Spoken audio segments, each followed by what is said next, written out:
Welcome to Death Row. Like we always do about this time. I'm gonna fight your fucking ass! You don't got, you're playing touch butt with that dork in the park. There's a little snake in the grass. Hey, I'm not surprised, motherfuckers. No forget Jesus, people! I'd like to take this chance to apologize to absolutely nobody! Hey, pussy, are you still there? I'm back. Who the fuck is that guy? Break out the red panties. We're rich, baby. I would like to introduce...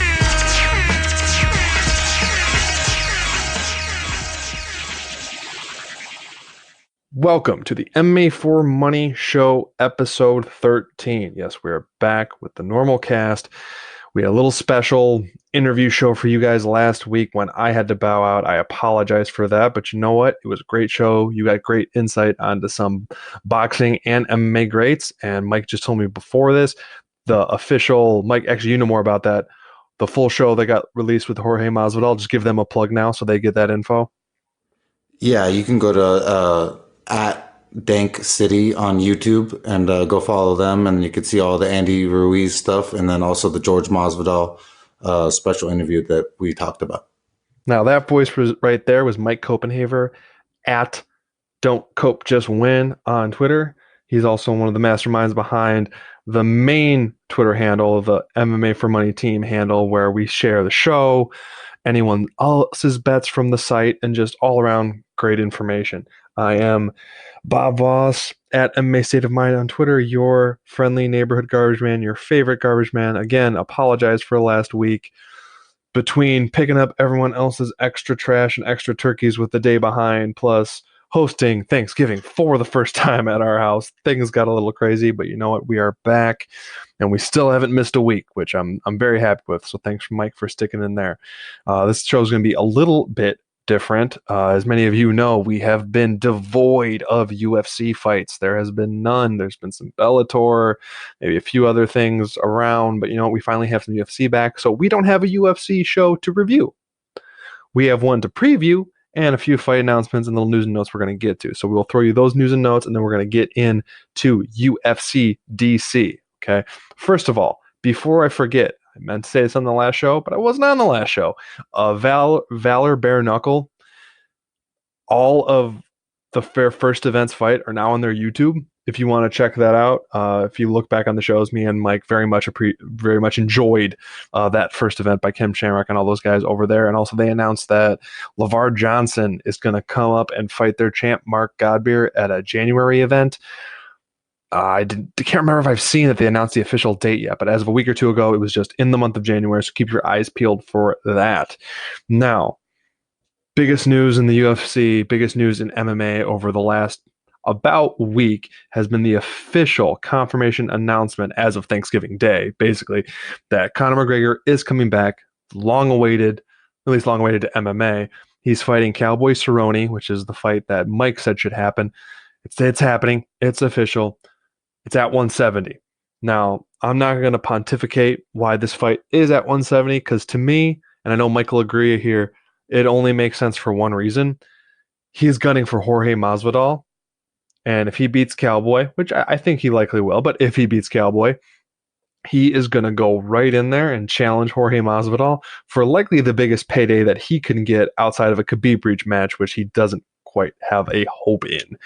Also, Johnny Walker is set to fight Nikita Krylov. Well, not set quite yet. This is in talks, but two crazy styles going to go at each other to hopefully make some sense of 205. Speaking of 205, Corey Anderson is going to fight Jan Blachowicz. You know I'm full on team Jan Blachowicz.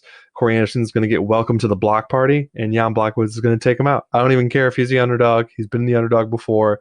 He is going to eventually get to the title shot, get killed when he's there, but he'll get there. Now, Mike, I know I just threw a lot of stuff at you, but how do you feel about those three fights we talked about? Oh, well, I'm looking forward to all of them. It's just the mostly the McGregor versus Cowboy is going to be just fireworks. Everyone in the world knows Conor McGregor now. Everyone in the MMA world knows Cowboy. So this is just a great opportunity to make one of their stars shine even brighter. Of course, Conor McGregor most likely is going to be that star, especially like you said, the matchup in the end could be with George Masvidal, and there's no like you said, no bigger fight right now.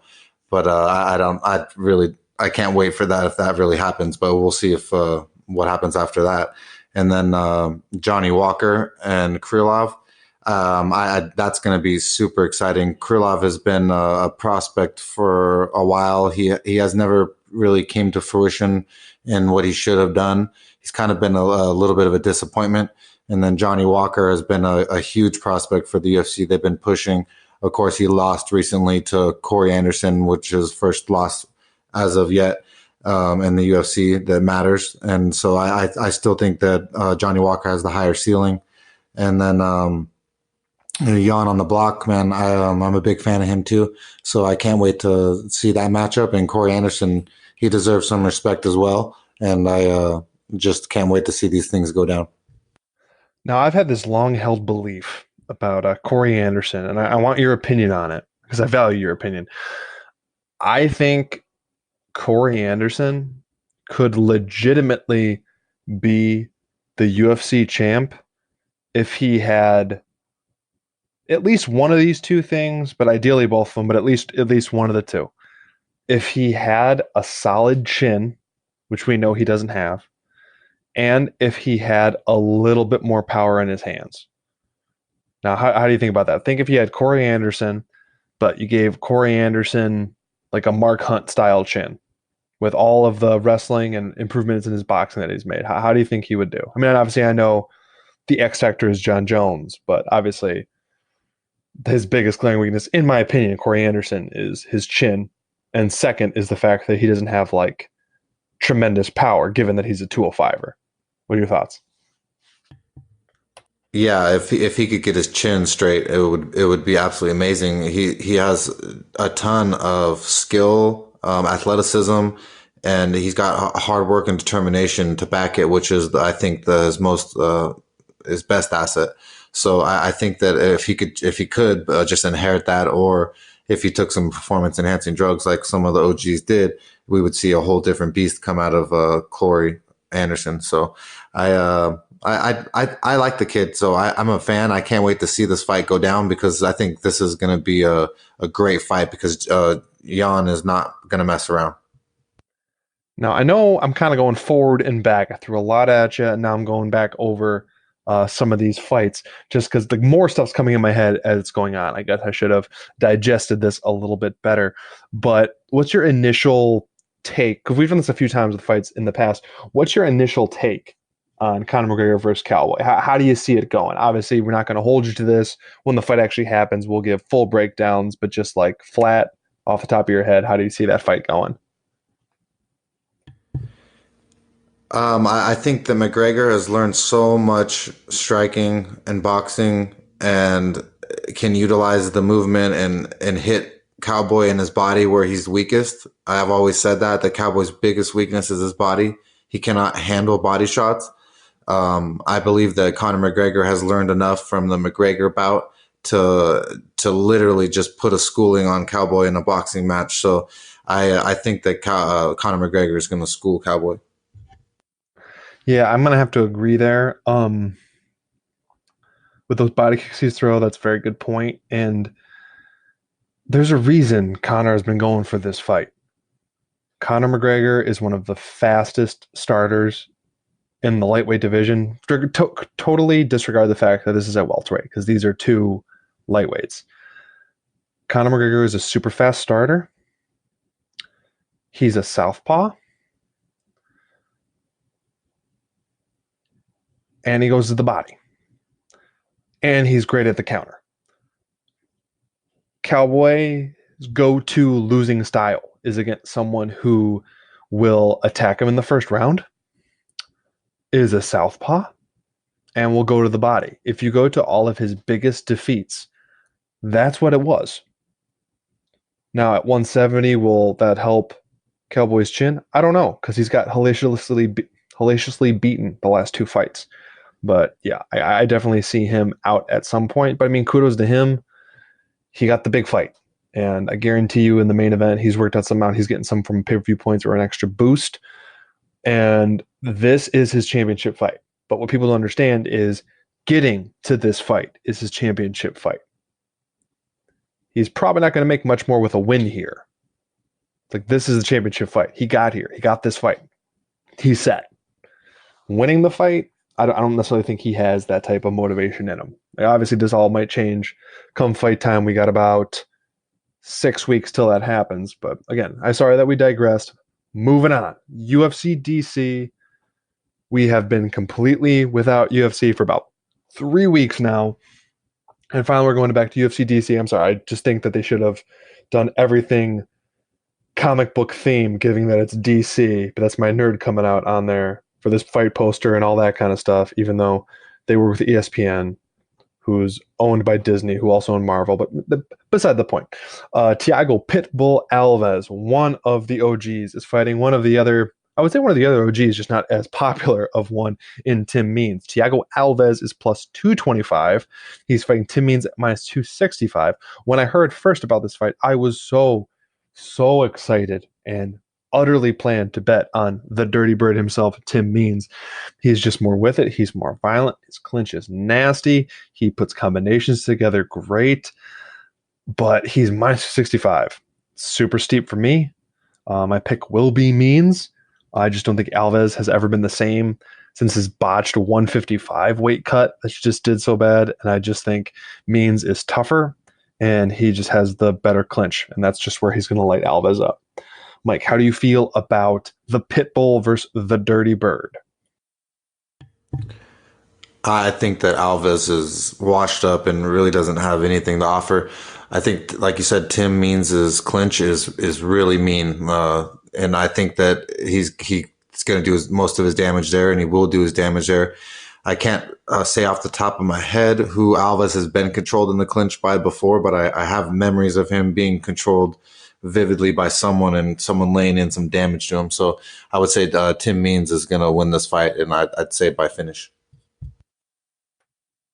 Yeah, honestly, if you have a major lean in this fight and you agree with Mike, I would bet Tim Means inside the distance is not the worst bet you can make. Actually, you know what? I will look that up right for you guys so you at least know generally where you should be looking at. Tim Means inside the distance is plus 150, so you actually got some good plus money there. Honestly, if you have an inkling on that fight, that's likely where it's going to go. That's a nice thought. Yeah, that's a good line. Moving on, since we don't have an official bet for that fight, I will move on. Although, like we said, inside the distance plus 150, that's a good number. I would have assumed it would be a little bit closer to even money, or maybe even slight favorite, but you know what? There you go. Ricky Simon is plus 115 against Rob Font at minus 135. Ricky Simon is trying to bounce back from his first round TKO loss to the unretired Uriah Faber. Font's last two fights and a victory was a decision over Sergio Pettis, but that was just under a year ago, like just under. Like it's going to work out to be like a week less than a year since he last fought. But in that time frame, he had two fights canceled on him, including the Lineker fight, which was the last fight that was supposed to happen, where Lineker got a cut that caused the fight to be canceled while he was cutting weight for the fight. So it got that close. And then the other one that got canceled was an injury to Cody Stamann, who we'll talk about later on the card. A little bit off air, me and Mike were talking about this fight, and I am curious on if Ricky Simon is as good as we think he is, or if he's someone that freezes under the bright lights.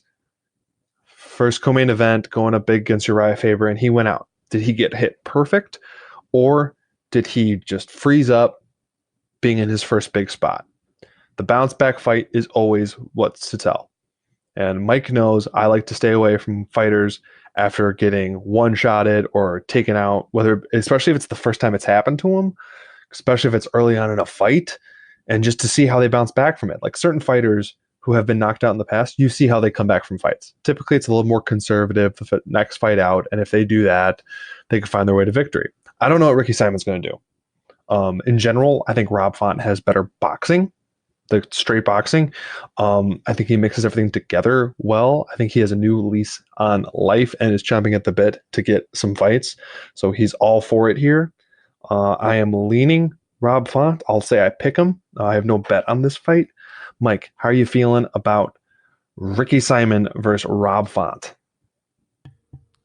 I think this will be an exciting matchup. I think that Rob Font has some really, really good, crisp boxing. I think he's super talented. He hasn't quite shown the talent that I think, as much talent as I think he at the height of talent that I think he's at. But I like his boxing, and I think that he's a superior striker to Ricky. And only thing that Simone has, or Simon, whatever you say it, is some kind of maybe a better scrambler, or he's gonna have a really good takedown. So I'm a little worried on that, but I would lean that Font is superior and that has a way crisper boxing, and I like that a lot.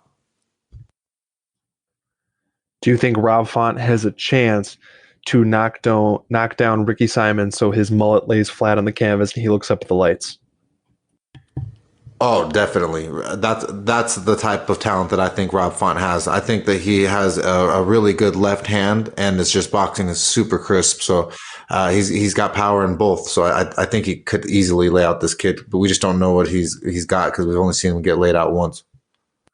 I will say, man, this bantamweight division is beyond exciting. It's one of the few ones that literally 1 through 15 in the rankings is just basically hot fire. Like, if any of these guys get matched up, any ranked opponents get matched up or anywhere near that top 15, these fights have just been phenomenal for the last 2 years. It's pretty stacked, and we have plenty of upcoming great bantamweight fights. We're actually going to get into the one next. Actually, I just noticed that. And again, Cody Stamann is up, currently plus 170. He's fighting against Song Yadong or Yadong Song. Again, I apologize. I'm trying to find out the order of some of these Chinese names. I'm hearing one way from another person, one way from another. So I'm going at least by the way that I saw it written. So Song Yadong, who is a minus 200 favorite. Cody Stamann was one of the canceled bouts against Rob Font that I mentioned earlier. He's coming off a win against Alejandro Perez. Actually, both of these men, their last fights were against Alejandro Perez. The canceled fight against Rob Font was in the interim between then and now. The main difference is Cody Stamann went to decision with Alejandro Perez, and Song Yadong just took him out with a flurry of strikes midway through the first round. Now, I'm not saying, hey, it's MMA math, so he should do the same thing to Cody Stamann. Just throwing that out there that they have similar opponents, and both won. One just dealt with him a little bit more expediently. Song is an all-action, in-your-face striker who's training with Team Alpha, formerly Team Alpha Male. So the assumption is that he's tightened up his wrestling, and he can keep it standing and land that big shot on Stamann, which is a real possibility. If you are confident that Stamann has good enough wrestling to get it to the ground, especially if he could prolong that through the first round and tire out Yadong a little bit, force him to try to get up, work out his legs so he doesn't have the same drive through on his strikes. He has a good shot. So if it gets into second round, especially midway through the second round, I would more heavily favor Stamann. So if you're a live better, and let's say the first round's close, but Stamann has spent a good amount of time on top, or Yadong had to defend several takedowns and had to stop the drive-through, I would start leaning towards Stamann then. I mean, plus 170 is a good price. I had talked to Mike earlier that plus 170 looks real nice, but I don't know. His chin definitely isn't as good. If he gets much higher, it's going to be a lot harder to say no. Mike, how are you feeling about Stamann versus Yadong? I was high on Stamann a couple fights ago, and I like wrestlers, as you all know. Wrestling and jiu-jitsu are my two favorite things. I think that his wrestling is amazing, but his chin and his striking is absolutely garbage. It's archaic. It's literally so far not advanced and inferior to most strikers in the UFC that I see him getting his head knocked off multiple times in his near future. So I think Song Yadong could do that easily. I think that he will do that, and I just think that Stamann's striking is non-existent. He has nothing to offer, and Song Yadong should make quick work of him, especially working down with Team Alpha Male. His wrestling should be sharp, and he should be able to take to stuff those takedowns and damage him coming in. Now, this next fight, I'm actually going to throw to you first. I'm not going to have myself have all the fun. I'll let you go first on this one. Aspen Ladd is currently minus 155. She's coming off her first round loss against Jermaine Durandamy the same night that, as we talked about, Ricky Simon had his first KO loss in the first round of that fight, who was the co-main event of the same main event. Sorry, it was very action-packed co-main and main event, that fight. And actually, the one person she lost to, Jermaine Durandamy, is going to be fighting for the title next. So it just kind of shows you where they saw Ladd at in the division.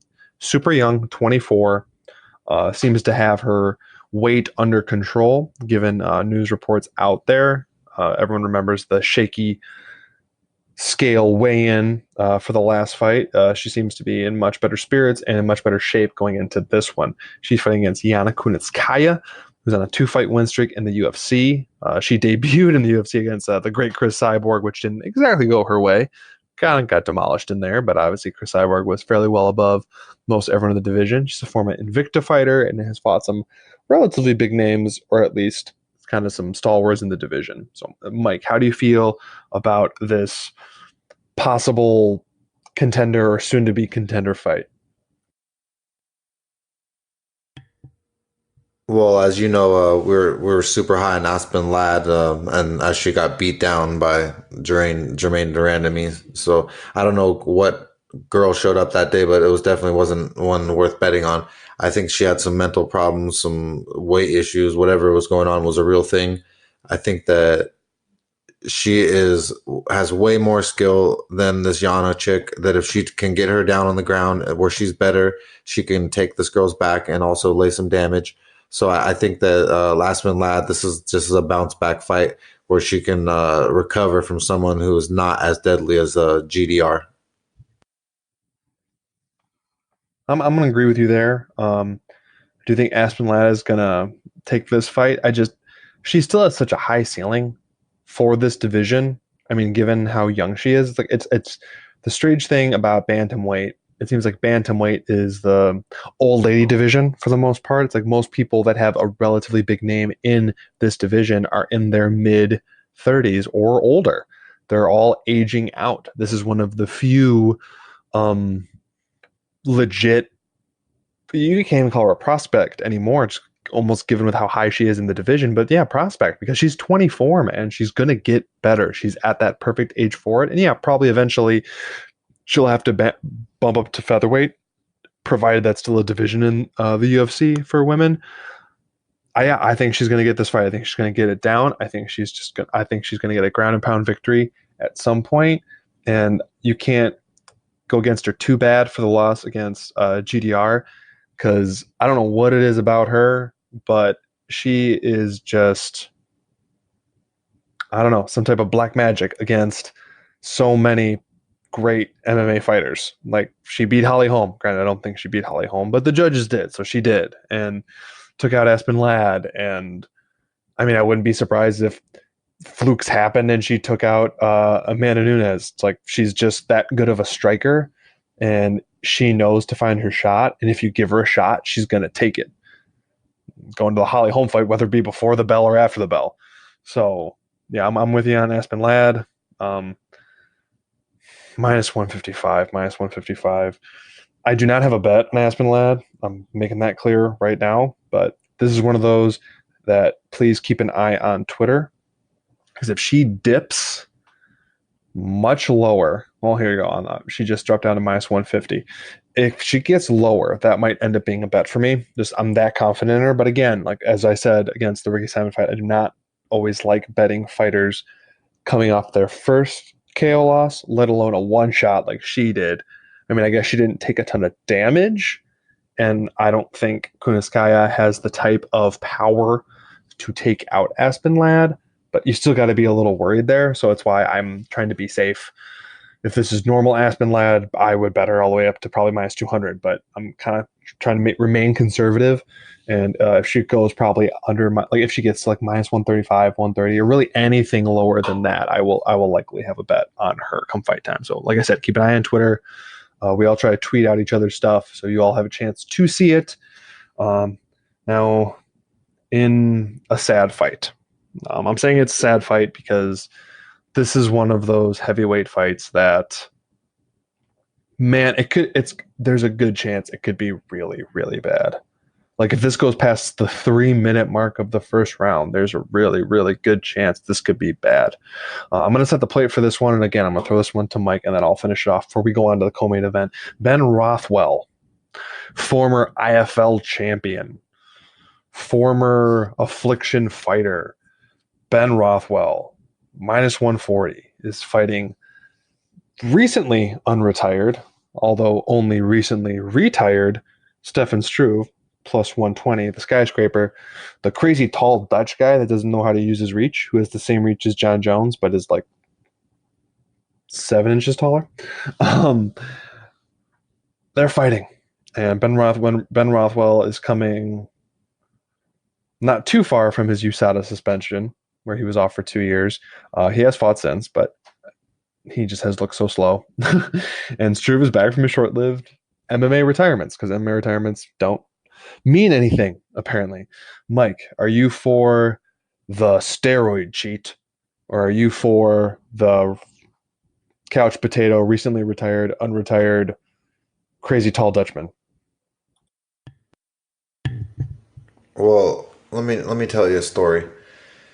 When I first began betting, and it was like, I'd say like 2014, I was all confident, or it was 2014. Whenever Rothwell fought JDS, that's when it was. I drove myself down to Las Vegas with $500, and I was like, I'm gonna put $500 on Ben Rothwell.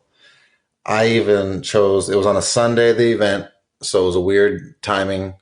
I even chose to sleep in my car that Saturday night, just so I could just not spend extra money and put more on that fight, and just sleep in my car and wake up and watch it at the Wynn Sportsbook.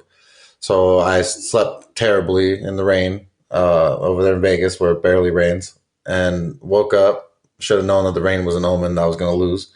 I freaking go to the sportsbook to watch this fight at like 11 a.m. in the morning.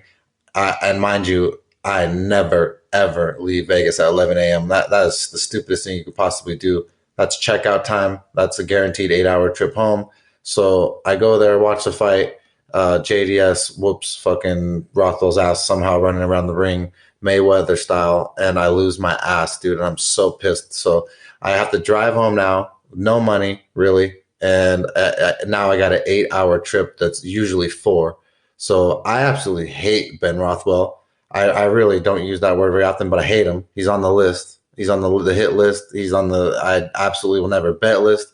So I'm going to cheer Stefan Struve on here. I absolutely hate Ben Rothwell. I'll never sleep the same because of that night and that day and that bet. It's one of my worst bets of all time, and I'll never forget it. And so that's why you fans are now going to hear it. But yeah, so we're going to vote for or root for the skyscraper to unleash the beast.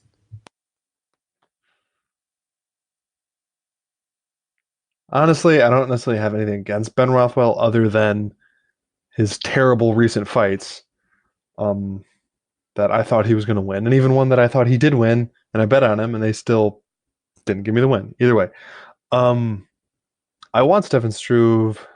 In theory, I want Stefan Struve to win. But I know if he wins, apparently he's going to keep coming back to fight. So I would say I hope he loses so he retires, but I don't know. He's got his lights turned out enough times that he probably would just go right back for it. Honestly, given all skill for skill, I think Ben Rothwell is the better fighter. Skill for skill, Ben Rothwell wins everywhere. Everywhere. Striking, grappling, wrestling, everything. Better. But with how he's looked after coming back from 2 years and not fighting and not getting special vitamins, or I don't know, whatever, however you want to put it, I think Stefan Struve might pull it off. I really do, because at very least, he's the same fighter. Same fighter he's been for the last 5 years, which isn't a great fighter, but it's a serviceable fighter. So, provided he can protect his chin a little bit, and see Ben Rothwell's recently glacial speed of strikes coming in, I think he could pull it off. It's plus 120. If you want to go for dog money on a heavyweight, that's by all means go for it. The over that this proves that they think this is going to be a boring fight. The over is set at 2.5, not 1.5 for a heavyweight fight, 2.5, and that's minus 105. So they're definitely thinking this is going to go to decision. Now, if you got a inkling either way, who's going to win? Like if you're thinking Struve can pull off that decision, he's plus 350, or even Rothwell by decision is plus 300. So if you have a confidence on either side and you really think it's going to go to decision, I mean, you can make your money right there. Because minus 105 for over 2.5, I don't think is worth it. If it was plus money, maybe. But honestly, heavyweight fights gotta love the old what used to be 1.5s before enough heavyweights decided to like get good enough at defense that they made it to the final bell. Actually, speaking, just a little anecdote. So I'm picking 7 Struve here, going for the fellow Dutchman for the hometown pride there. Just a little anecdote, since Mike said the first time he bet on a fight, I'll bring up the first time I bet on a fight. It's because I was there also, but I bet at the Mandalay Bay Event Center for UFC 126 on February 5th, 2011. I probably bet the day before, so February 4th. That was the fight. Anderson Silva fought Vitor Belfort. I bet on that main event, lost. Bet on the... No, I didn't bet on the main event. I bet on the co-main event, Forrest Griffin versus Rich Franklin. Rich Franklin was my original favorite MMA fighter. He lost. That was when John Jones beat Ryan Bader. Yeah, I'm sorry, I misspoke. It wasn't my first bet. It was my biggest bet in person. Oh, biggest bet in person. Gotcha. Well, I'm trying to think if this one was for me, because this is one of the few times I like paid at a sports book and paid cash. So I'm trying to remember. It hurts, dude. Oh, I know. I would bet you. No, I think actually no. My biggest one that I lost was not at. I think it was at a higher event. It was back in Vegas. It was when Andrei Arlovsky and Travis Brown had that crazy back and forth stand up, like everyone getting knocked down, back up fight, where Chris Weidman fought Vitor Belfort, and that's when a bunch of crazy stuff happened on that fight. But I had this huge parlay, and I was gonna. Oh yeah, and that was the main evented by Cormier versus Rumble, the first one, I think. Lost money on Rumble, thought he was going to win. I almost thought he did when he knocked him clean down. And then I had this parlay that was Chris Weidman, Travis Brown, and Joseph Benavidez. Joseph Benavidez fought that night. And Travis Brown fought the dumbest fight ever and got knocked out by Andrei Arlovsky. And it's part of the reason that, well, that's not the reason that Travis Brown has me blocked on Twitter. He has me blocked for the hilarious photos that I have posted of him, but he can't get mad at that because he took those photos himself. But it's hilarious when you get blocked by someone, dude. You're so nice. I know, right? So like, I feel like if I get blocked by someone, they're probably in the wrong, because I'm pretty sure he's the only MMA fighter that's blocked me. I'm about like 90. I'm like 99% sure on that. That actually, I'm about 90% sure he's the only person that's ever blocked me ever. But you take enough pictures of yourself in scantily clad outfits, I'm gonna post them. But we're moving on, because I don't need to get you guys the mental image. I could send it to you if you really want the picture. It came with my phone the other day. So we're both going for Struve. Peace out, Big Ben. In the co-main event of UFC DC, Cynthia Calvillo at plus 110 is fighting against Marina Rodriguez at minus 130, who I believe is Thiago Santos' girlfriend. I'm fairly confident on that. So, go team. Sorry. Little anecdote. Cynthia has gone full bore into improving her training. She's training at Tiger Muay Thai in Thailand, because she realizes that is where she is lacking, given that she is more of a wrestler. Has that given her time to shorten up her striking to be able to take on Marina Rodriguez? We'll find out. Marina's base is Muay Thai. If you could tell, I guess that's probably where her and Thiago Santos match up, is that Muay Thai strong kickboxing. She's great on her feet. I like her clinch a lot. That also might help stifle some of the wrestling of Calvillo. I do not have a bet on this fight. Originally, I was leaning Cynthia Calvillo, but then I went back and watched Marina Rodriguez's last fight, and you get to a point with a lot of with some of these WMMA fights where I guess you could still call Calvillo a prospect. They haven't shortened up their striking enough, so when they fight someone that actually has really, really good striking, they land on them basically at will. And as long as this fight stays on the feet, that's likely what's going to happen. So I'm going to pass this fight on to Mike because I think, Mike, this is a fight that you have a bet on for our listeners. Go ahead. Yeah, this is going to be a pretty exciting matchup. Both these girls are pretty talented, but I just think that Marina Rodriguez's striking is far superior to Calvillo's, and I also think she's much meaner and more aggressive. So I think in the clinch situations, she'll be looking to land knees and be much more deadly than Calvillo will. And I feel like Calvillo's only game plan is to try to wrestle and lay and pray or get a submission. But that's her only way to win. I feel like Marina Rodriguez is more advanced of just a striker, that she also has some really good wrestling scrambling, and that we don't get to see often. So I'm going to lay down 1.3 units to win 1 unit on Marina Rodriguez. I really think that her striking and clinch is going to win her the bout, and possibly the blood that shows from those strikes. Oh yeah, definitely with those type of elbows that she throws, those I could definitely see a bloody affair, to say the least. In the main event of UFC DC, slightly different one than the original main event. The original main event was supposed to be Alistair Overeem versus Walt Harris, but anyone in the MMA bubble at all has heard the horrible things going on with Walt Harris and his family. Thoughts going out to him. It's just some awful, awful stuff. Well, Jairzinho Rozenstruik went for the call. He said he'd fight. He's in.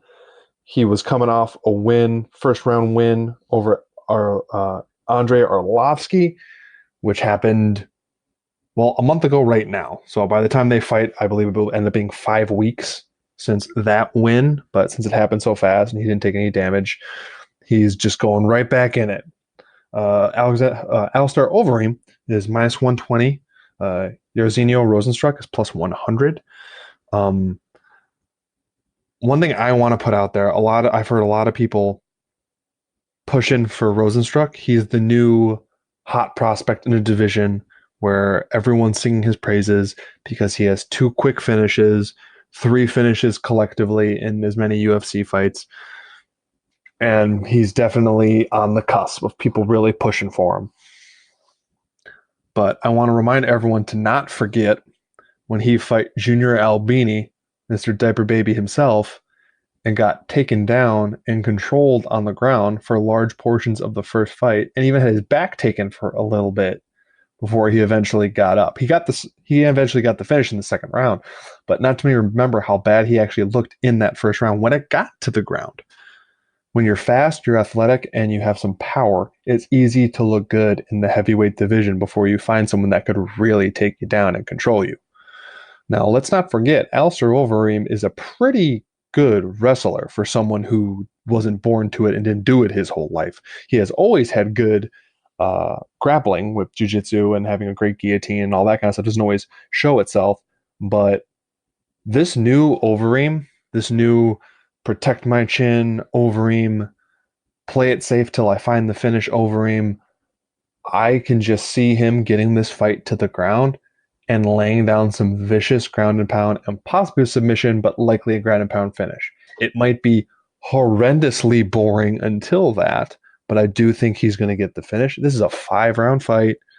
He can take his time. He can pick apart Rozenstruik, get him coming in as he sidesteps and gets out of the way. He needs to avoid the covering up and backing up against the fence which sometimes he still reverts to. It's the kickboxing that he used to do with those big gloves. I mean, that could pretty much block everything, but with tiny MMA gloves, that doesn't work. It's the hardest thing when a lot of these kickboxers come into MMA. I'm actually surprised that that's something that Israel Adesanya never had issue with, given how long he was in kickboxing. But I really like Overeem here. I'm still going with it conservative. I mean, because still the big question mark is, can Overeem's chin handle a straight trot from Jairzinho shot? Likely not, but can he avoid it? I don't know. I'm thinking he can. I think he could avoid it for the first round, frustrate him, get him down, and like I said, get a finish at some point. Now, I have a bet at Overeem minus 120 to win 1 unit. So that's 1.2 units down to win the one. I just see him getting the finish. I see him just plugging along, just trying to get these wins. So whenever an opening for the championship comes up, he'll have enough wins behind him that he could just slide in. He has enough of a name. You can see a lot of things about Overeem. He is a smart fighter. And I don't know, I think he's going to play this game smart. Granted, this might blow up in my face. And I've even very much debated on how much I'm going to bet it. I've always been confident I'm going to bet it, but the amount has changed. I even talked to Mike pre-show about that. Originally, I was going to bet it for more, but then downgraded because his chin isn't enough of a state that it scares me back enough. But Mike, how do you feel about this main event? How do you feel about this upstart heavyweight that's taking the UFC world by storm, that they're hoping takes out Overeem, so they got a new name in the heavyweight division? How do you see it going? Well, this is that exact matchup of the OG versus the new kid on the block. Then this OG is Alistair Overeem. He's a well-decorated striker outside and inside the octagon, and I think that he is so smart and has such good ground skills that he should win this fight. There's no reason why he shouldn't win this fight unless he decides to have the wrong game plan and not implement it, and he loses this fight. Like you said, if Junior Diaper Baby Albini got Jair Rosenstruck down, or whatever you want to call him, there's just no way that I can't believe that Alistair Overeem is going to be able to get him down and lay some ground and pound and vicious ground and pound, or possibly submit him. The only thing that I don't like is that they're heavyweights. I'm not a big fan of betting heavyweight fights, only because it doesn't matter how far your edge is on each side. It's just one stupid hit behind the ear, and all of a sudden your fighter's day ends. So I like this bet, though, because this is the OG. The Rosenstruck has never lost the fight. He's also never fought anyone as decorated as Alistair Overeem in the octagon. So I'm going to believe that the OG can do it in this spot, and believe Bob on this bet. Now that will wrap us up for UFC DC.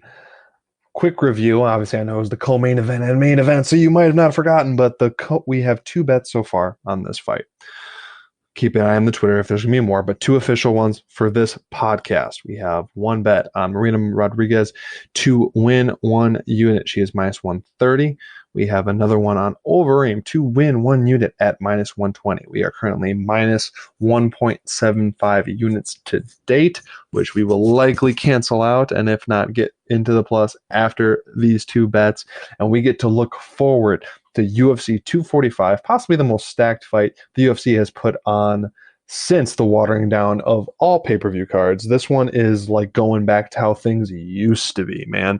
There are 3 title fights on the top: Cole Covington versus Kamaru Usman, Alexander Volkanovski versus Max Holloway, Matt Nunes versus Jermaine Duran, we talked about earlier. Jose Aldo is, I don't know, donating blood or something to make it to 135 and fighting Marlon Moraes. Peter Yan's fighting Uriah Faber, Ben Saunders, Matt Brown, There's so many names on this fight card. It's one of the few ones that I literally know every fighter on there. I don't have to look up any of them. Do you know when the last time that happened was? It's been a long time. That's how good this fight card is. It's all names or guys who actually have had fights in the UFC. I'm loving it. It's going to be awesome. Mike, how stoked you to talk about UFC 245 next week? I cannot wait for UFC 245. I just can't wait for this weekend and just start off, the spree of UFCs after that little drought. It's sucked really badly. So I'm just happy to be back on the air with you and talking about fights again because it was dull for a bit.